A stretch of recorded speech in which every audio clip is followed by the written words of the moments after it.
Well, it depends on many factors. Liquidity ease. If there's more liquidity in the market, the demand can go up. Section 232 in US, there have been talks about UAE getting an exemption. So if that happens, then obviously the local mills production will increase. The political situation in the region, the reconstruction, the sanctions. So a lot of many different geopolitical and macroeconomic factors that affect the situation in Middle East. But the one thing that has changed big time from before to 2018 or the recent times is the liquidity ease. So hopefully if that comes, if there's more liquidity in the market, the demand can be increased.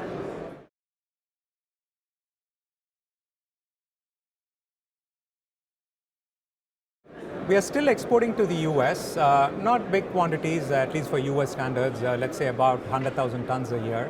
We're still doing it, albeit that the prices are under pressure, so we're not getting the same kind of margins as before. So we're still continuing to export to US. That's not been affected in terms of quantity, but in terms of pricing, yes, it's a big change. See, even when Iran was selling in the UAE, we were not buying from Iran or China.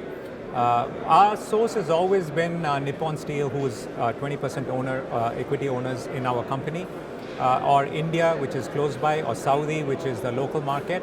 And then recently, we've been buying from ArcelorMittal in Brazil, and BlueScope in Australia have been one of our long-term suppliers. So Iran was never our supplier, even before the sanctions, so really the sanctions have not impacted us as far as the Iranian hot roll is concerned. See, Iran was never a big player, was not a price maker even before the sanctions as far as the UAE market is concerned.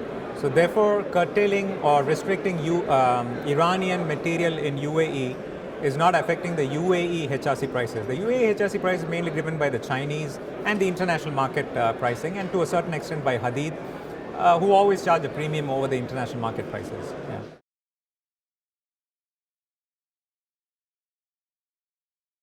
See, China has always been a supplier of hot dip galvanized in this market, and there is one small section of the market, the lower end, let's say lower 2 to 3% of the market, who always buy from China, mainly for the pricing reason. And these, when I say China, I'm talking about the tier 3 Chinese mills who don't have a standard specification, who just go after price. So these customers always have been buying from those mills, tier 3 Chinese mills, and they continue to buy that as well. And these customers have never been our target customers. Our target customers are people who pay for quality, who want standard material, who don't mind paying that premium over these non-standard Chinese prices.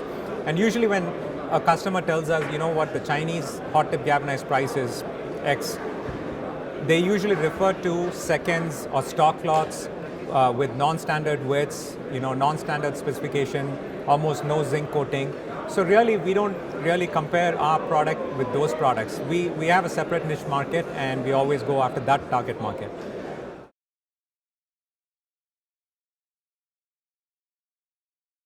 Well, this is a great event. It's one of the biggest, if not the biggest event that I have seen in this region.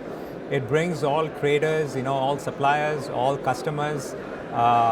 There was one time I was even talking to an aircraft seller, in this conference. So all kinds of people associated with the steel business, iron ore business, semis, finished products, raw material.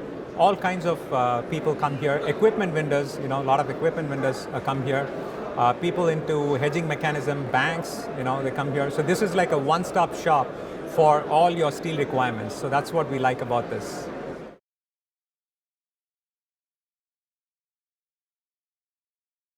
It's definitely a great networking event, and definitely when we walk away from this event, we walk away with a whole bunch of business cards, and some of them do translate into either immediate business or some sort of long-term business.